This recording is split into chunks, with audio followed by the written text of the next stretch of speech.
There's been a lot of conversation and coverage about what's going to happen when Title 42 ends on May 11th. What will happen when somebody tries to cross the border illegally?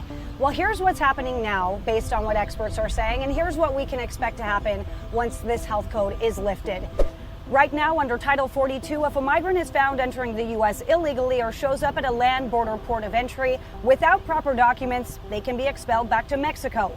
However, the Biden administration has opted not to expel unaccompanied children. They instead work to connect them with a family member that's currently in the United States. And Mexico's government has increasingly refused to accept families and anyone other than their own nationals and those from El Salvador, Guatemala, and Honduras. When Title 42 expires, DHS will no longer be able to expel them. Instead, they'll need to process them and detain them.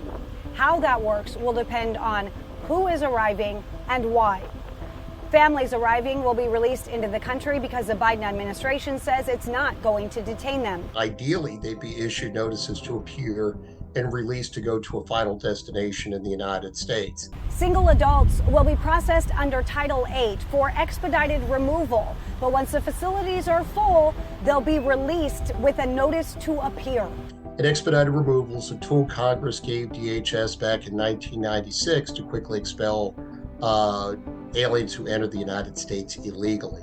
Asylum seekers arriving will go through a credible fear screening process to determine if they are eligible. So what I anticipate is going to happen is that Customs and Border Protection is going to set up several large tents at various points along the border that will have phone hookups, and they will take those apprehended migrants to those holding facilities.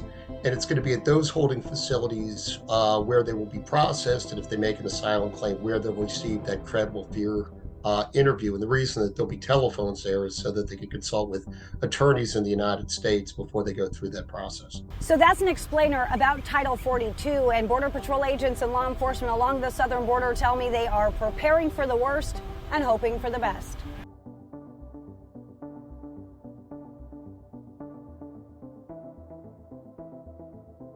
Hey, thank you for watching. Please go to newsnationnow.com, newsnationnow.com, and you can find NewsNation on your television provider. And don't forget to click the red subscribe button down below.